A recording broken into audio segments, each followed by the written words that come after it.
Bismillahir Rahmanir Rahim. Good morning, everybody and members of the media. Thank you very much for your time. We will start our program straight.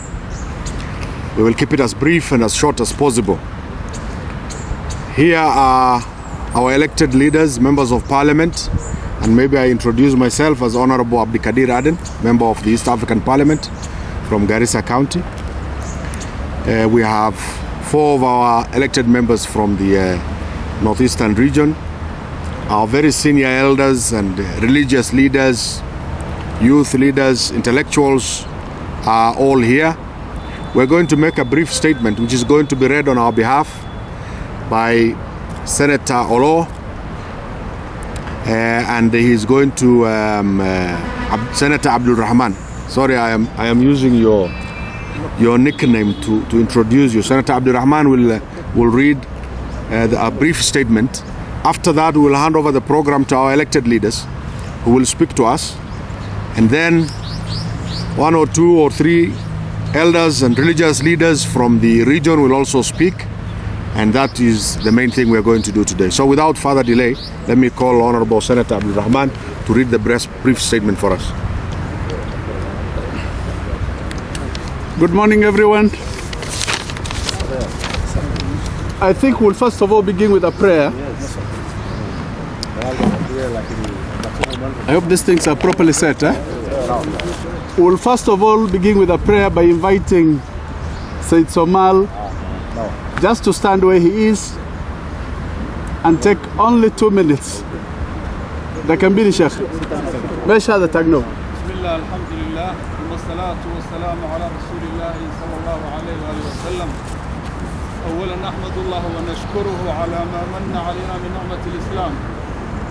عليه نخلقي يان مهدو علينا نعمويك التراد بضان أيوه الرئيس إسلام نمضوا الله نقوم نيستي إلهي جل وعلا وحنوغ مهدو علينا على الأمن والأمان والدولة أمانك ينبت قليلا يسيستم كدولة نمو دالك يغا كتر كينيا إلهي إلكشن سيدا قروح ضبطن ينبت قليلا هو فجيه أمة كينيا مدح وناكسن هو قامين أيوه ويليام روتو annaga haddaanu nahay dadka muslimiinta iyo xoolo dhaqatada iyo Soomaalina uu noo matalayo aadan barre ducaale ayaan mahad u celinaynaa waxaan u dardaarmayaa ummadda Kenya midnimo iyo horumar iyo kolba madaxda la doortay in lala shaqeeyo bani aadanka wuxuu lagama waayo wixii wax qarribahayeen in la yiraahdo warkada maandhow kada la yiraahdo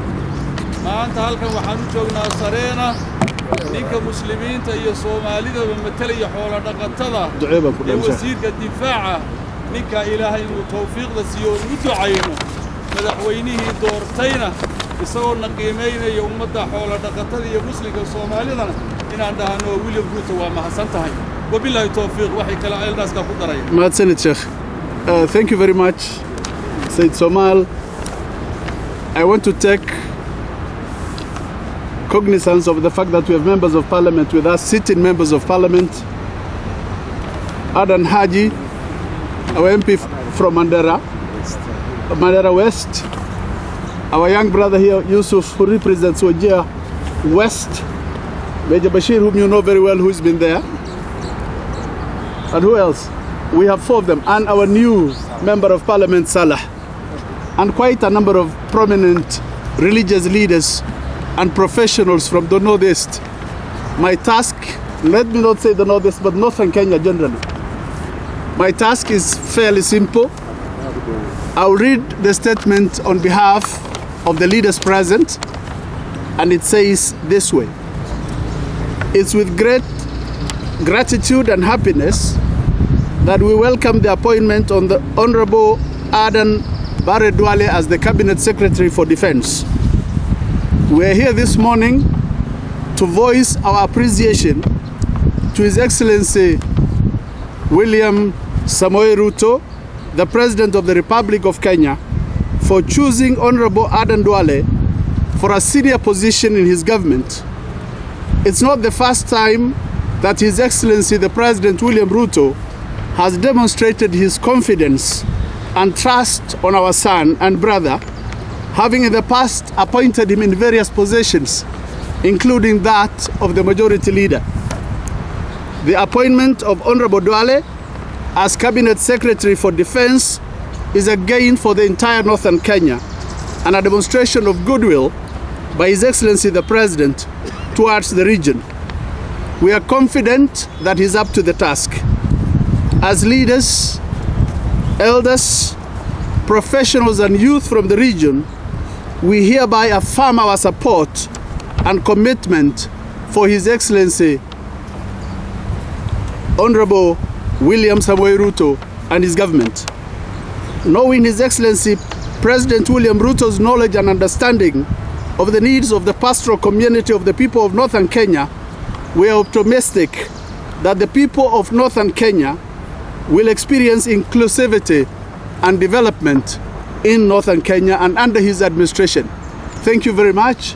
We will now invite our elected leadership to speak, not necessarily on the same agenda, but matters that they think are of importance to our people. So I will start off by inviting Honorable Adan Haji to come and make a few remarks. Mheshimiwa, karibu. Thank you, Senator Abdul Rahman. Assalamu alaikum wa rahmatullahi wa barakatuh. First and foremost, we thank the Almighty Allah who has brought us together here today while we are all healthy, while we are all happy, while we are all kinsmen, while we have peace. We sincerely thank the Almighty Allah. The mission is very small today. We thank His Excellency William Ruto, the President of Kenya and the Commander-in-Chief of the Armed Forces, for having very serious confidence in us.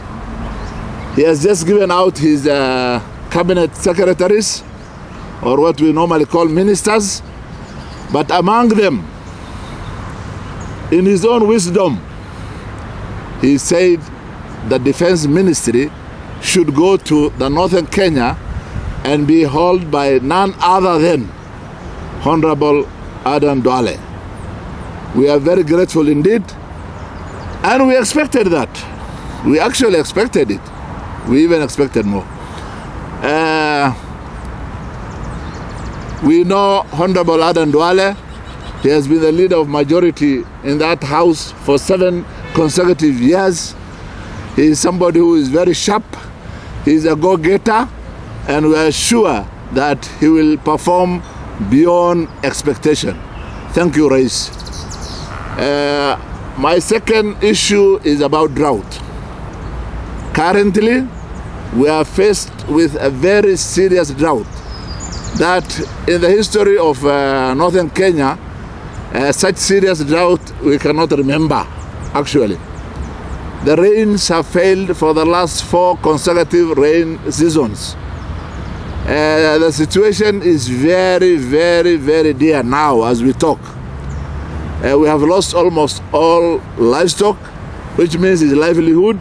The next thing is human life is in serious danger. So the first thing is we pray to Almighty Allah to give us rains and to save our people.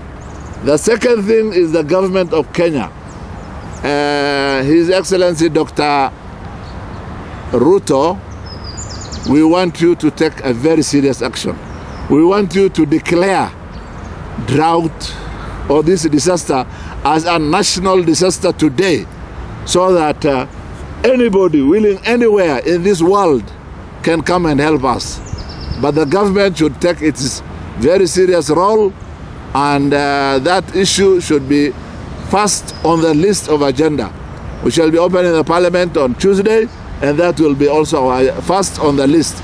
It's a serious issue, but we help. With the help of Allah, we expect things will work. Thank you so much. Thank you. it is very important that we recognize other important personalities who may not even have time to speak. We have our former minister, Honorable Hussein Malib. He could raise his hands for people to see.